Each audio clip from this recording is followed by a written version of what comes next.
For years, the village of Elmore, Ohio, has put out a traditional faith-based nativity scene for the holidays. Town councilmen we spoke to don't know who outed them, but somebody told the proudly atheist Freedom from Religion Foundation about this little nativity scene. And the next thing the town knew, it was threatened with a lawsuit. The foundation said placing a nativity scene in a public park violated separation of church and state.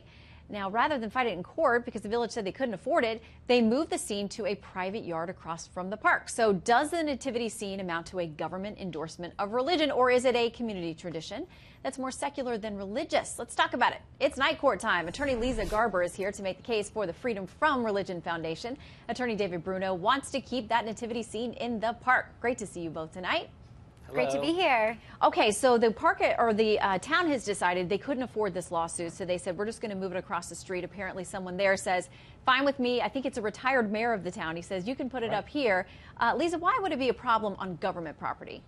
It's a problem because it violates the Establishment Clause of the First Amendment. You cannot have the government trying to advance, promote, or endorse any religion, and by nature, a nativity scene, the birth of Christ, is extremely religious. Well, David, you know the Supreme Court has recognized that there are circumstances in which nativity scenes are just part of a holiday display, and that localities can, in many circumstances, have them up without too much trouble. Right, and that's the principle that I'm going to rely on, because I think they wanted to avoid litigation, and that's why they moved it, but they didn't have to.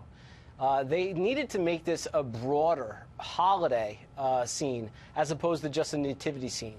They could keep what they have there, but they need to bring in other things, snowmen and Christmas trees and Santa Claus and things like that.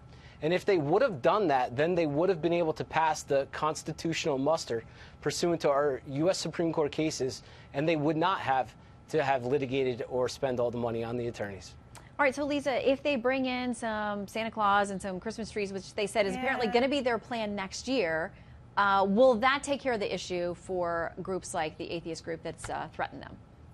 Not necessarily. What David's referencing is what sometimes is lovingly referred to as the reindeer clause, meaning if you bring in some plastic Santas and Mrs. Clauses, you can make it secular. It's not going to be a religious issue. But the problem here is we don't know if there is any sort of religious signage on there. Supreme Court precedent is really split, and these cases are extremely factually dependent. You really have to argue the context. You look at the reasonable person standard. Is somebody looking at this nativity display going to say, wow, they're really promoting Christianity? And that's the problem. You really want to get everybody involved, make it secular. You can definitely have the Christmas spirit there, but you need to be inclusive, and that's really what we're seeing. I agree. If you add some plastic Santas and reindeers and potentially a menorah, you make it more Christmas tradition, holiday tradition, that would be helpful. Well, and I agree, the litigation is expensive. I understand why they would want to try to avoid it. Yeah, of course. Now, David, a lot of people out there, they roll their eyes. I will get a ton of Twitter and Facebook feedback about this segment because people get angry about this. Like, hello, Christmas is about the birth of Christ. And so if you're going to say this is a holiday season, a Christmas season, I mean, I once lived in a place where the homeowners association told us we had to take down wreaths because wreaths were considered religious symbols because they denoted Christmas.